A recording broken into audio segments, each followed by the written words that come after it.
हर हर महादेव। ओम नमः शिवाय। आज हम लोग भोलेनाथ की कृपा से जा रहे हैं मल्लिकार्जुन ज्योतिर्लिंग दर्शन करने के लिए। तो मेरी पूरी जर्नी में आप मेरे साथ बनी रहिए और जानिए पूरी आइटिनरी मल्लिकार्जुन की। तो आइए जानते हैं पूरी जानकारी मल्लिकार्जुन ज्योतिर्लिंग। आप कैसे पहुंचेंगे वहां तक, कहाँ रुकेंगे, आप पूरे इंडिया के जो अलग अलग जगह से कैसे पहुंच सकते हैं, कहाँ वहां आप ठहर सकते हैं और आपका पूरा खर्चा कितना आएगा। तो चलिए स्टार्ट करते हैं।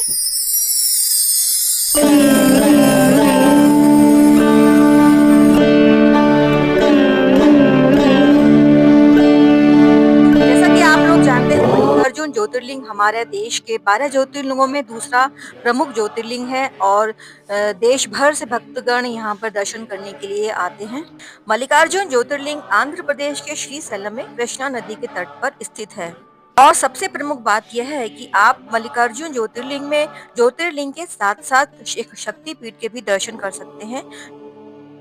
मल्लिकार्जुन ज्योतिर्लिंग में दर्शन करने के बाद ही मुख्य परिसर में माता पार्वती, जो यहाँ ब्रह्मरा देवी के नाम से जानी जाती हैं, मंदिर के दर्शन करें, जो देश के 8 शक्तिपीठों में से प्रमुख हैं।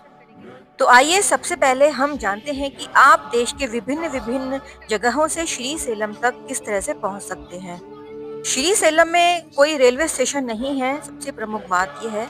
यहाँ तक आप केवल बस या टैक्सी के द्वारा ही पहुँच सकते हैं। यदि आप श्री सेलम तक देश के अन्य शहरों से आ रहे हैं तो आप यहाँ ट्रेन के द्वारा हैदराबाद, सिकंदराबाद, कुर्नूल, विजयवाड़ा या गुंटूर तक आप पहुँच सकते हैं पहले रेल से।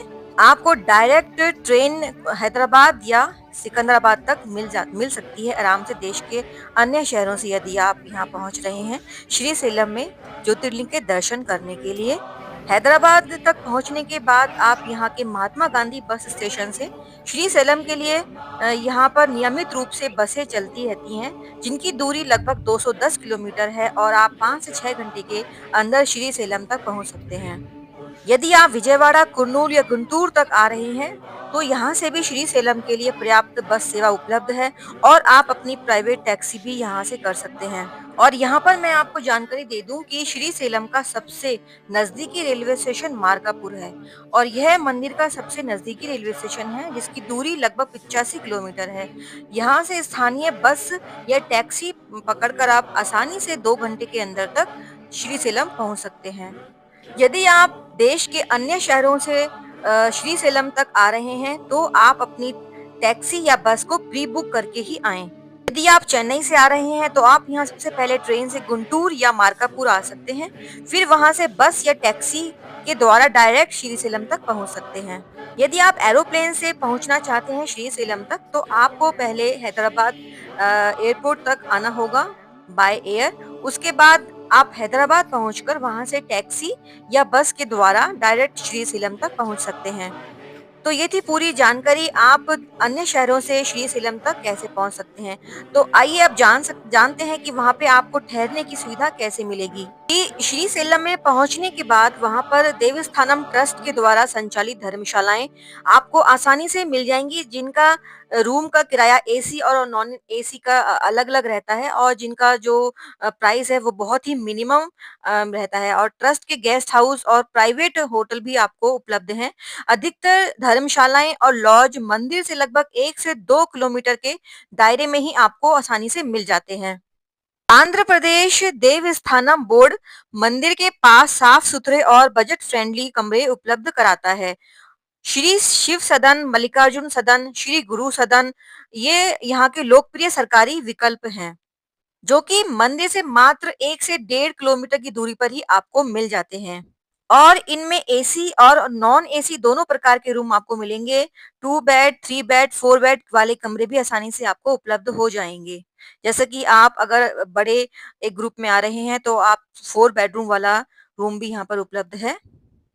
ऑनलाइन बुकिंग के लिए और उपलब्धता की जांच करने के लिए आपको श्री सेलम देवस्थानम की आधिकारिक वेबसाइट पर जाकर आप प्री बुकिंग भी कर सकते हैं और प्री बुकिंग कर कर आना ही ज्यादा आपके लिए कन्वीनियंट रहेगा।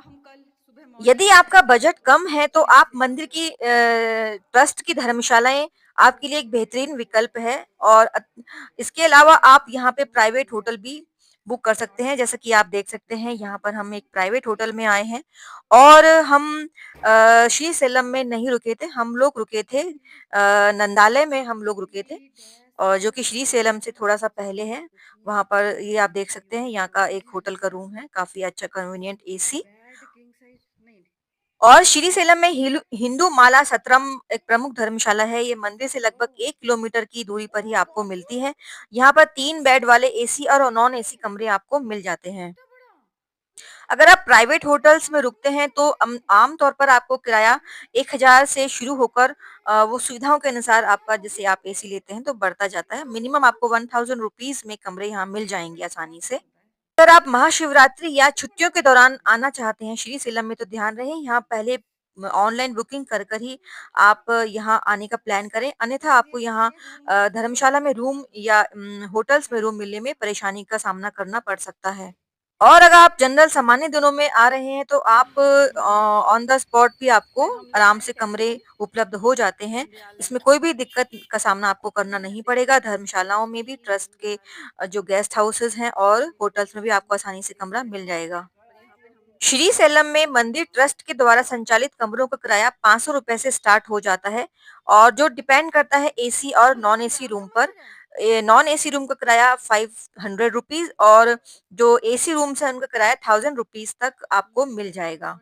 अब मैं आपकी जानकारी के लिए मंदिर ट्रस्ट द्वारा उपलब्ध कराए जाने वाले प्रमुख जो उनके धर्मशालाएँ और उनके किराए के बारे में विवरण देने जा रही हूँ। मल्लिकार्जुन सदनम जिसका किराया नॉन एसी ₹1000 प्रति 1 दिन का किराया है और मल्लिकार्जुन सदनम एसी रूम का किराया लगभग ₹1500 प्रति नाइट है और कॉटेजेस यहाँ पर जो हैं उनका किराया ₹800 से स्टार्ट होकर ₹1200 प्रति आपको एक नाइट का मिल जाता है और डॉर्मेटरी अगर आप लेना चाहते हैं तो उसका किराया लगभग ₹500 आपको मिल जाएगा 1 रात का।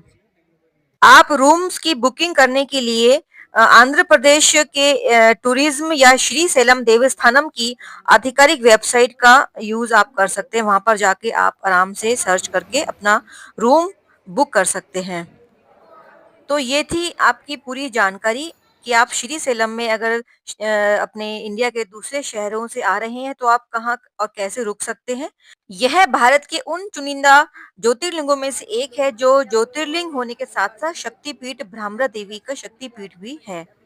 मंदिर के समीप ये 84 सीढ़ियां हैं। मान्यता ये है कि इन सीढ़ियों को चढ़ने से मनुष्य को 84 लाख योनियों से मुक्ति मिल जाती है। आइए अब जानते हैं मल्लिकार्जुन ज्योतिर्लिंग में आपको ठहरने के साथ-साथ खाने की क्या व्यवस्था मिल सकती है। मल्लिकार्जुन ज्योतिर्लिंग में खाने-पीने के लिए उत्तम और बहुत अच्छी व्यवस्था है। यहाँ आपको मंदिर के ट्रस्ट द्वारा संचालित मुफ्त और शुद्ध सात्विक भोजन से लेकर स्वादिष्ट दक्षिण भारतीय और स्थानीय व्यंजनों का बेहतरीन आपको विकल्प आसानी से यहाँ मिल जाता है। मल्लिकार्जुन ज्योतिर्लिंग में मुख्य मंदिर में आपको अन्नदानम ट्रस्ट के द्वारा अन्नपूर्णा भवन में सभी भक्तों के लिए निशुल्क और बहुत ही स्वच्छ भोजन महाप्रसाद की व्यवस्था उपलब्ध है जहां आपको चावल दाल सांबर चटनी मिठाई मिलेगी जो पत्तों पर परोसकर आपको खिलाई जाती है। मुख्य मंदिर और बस स्टैंड के आसपास आपको कई शुद्ध सात्विक आपको भोजनालय मिल जाते हैं जहाँ आपको बढ़िया सात्विक दक्षिण भारतीय डोसा, इडली दाल, सांभर और अन्य भी कई आपको सात्विक भोजन आराम से मिल जाएँगे।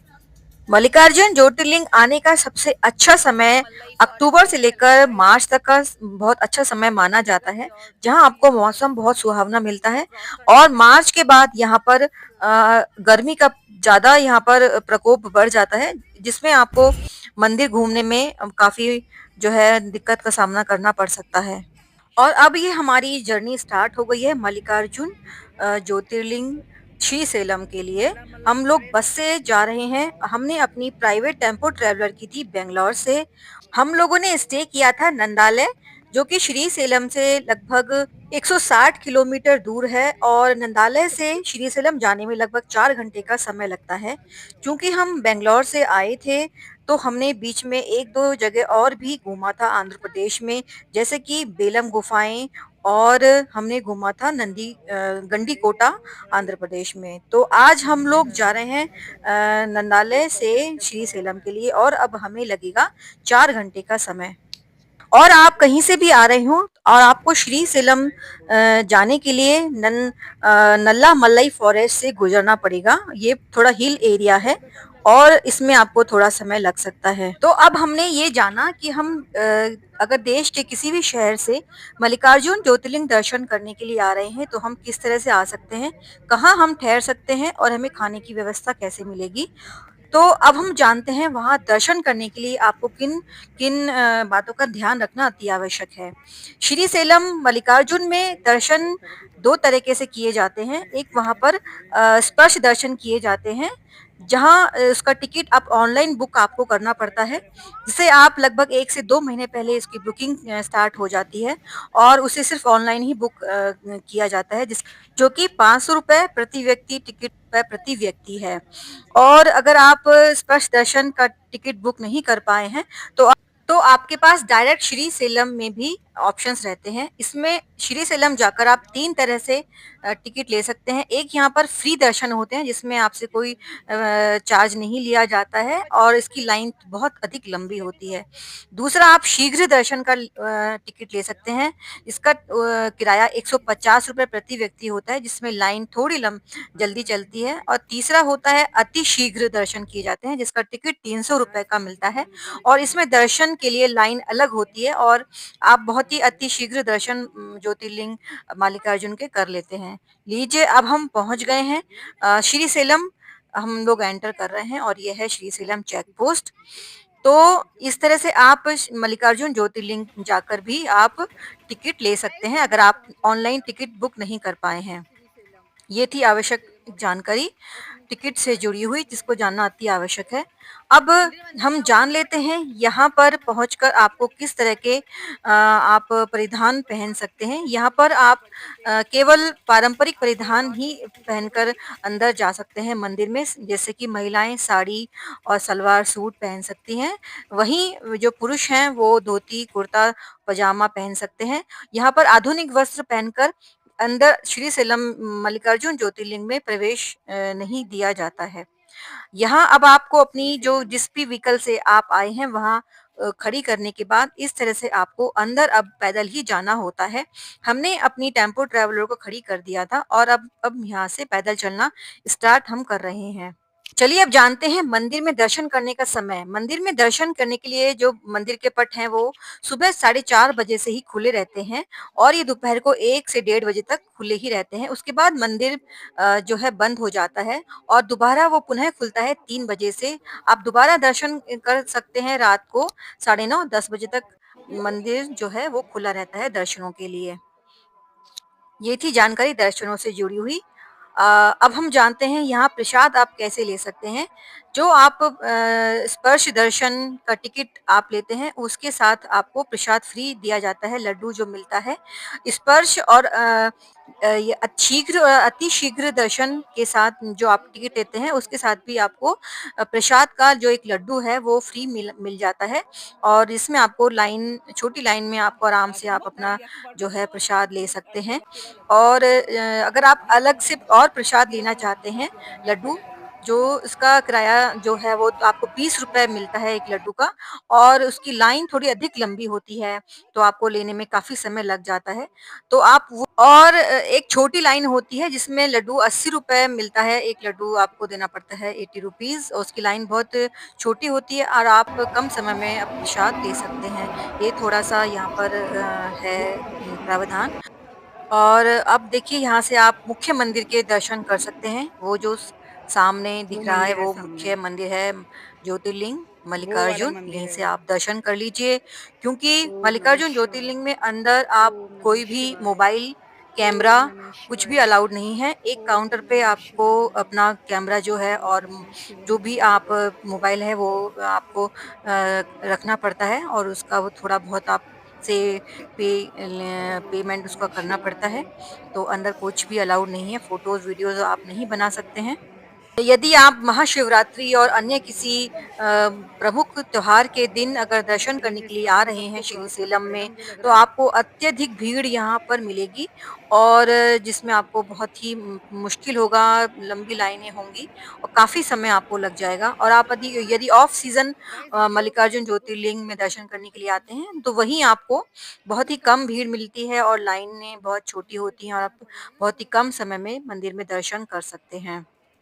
और मल्लिकार्जुन ज्योतिर्लिंग में अंदर ज्योतिर्लिंग के दर्शन करने के बाद ही आप साथ-साथ दर्शन करते हैं भ्रमरा देवी शक्तिपीठ के और वो अंदर मंदिर के परिसर में ही आपको दोनों ज्योतिर्लिंग और शक्तिपीठ मिल जाते हैं। वहीं मंदिर में अंदर और भी कई छोटे-छोटे मंदिर हैं, जिनके भी आप दर्शन कर सकते हैं। अब हम आ पहुँचे हैं पाताल गंगा, कावेरी नदी जिसमें स्नान करना आवश्यक माना जाता है, ये है पाताल गंगा। आपको यहाँ नीचे जाने के लिए गंगा तक पाताल गंगा तक 600-700 सीढ़ियाँ मिलती हैं, जिसमें आपको काफ़ी समय लग जाता है। वहीं आप रोपवे से भी नीचे जा सकते हैं, जिसका टिकट ₹60 प्रति व्यक्ति होता है और आप कम समय में ही नीचे पहुँच जाते हैं और आप स्नान कर सकते हैं। ये है पाताल गंगा।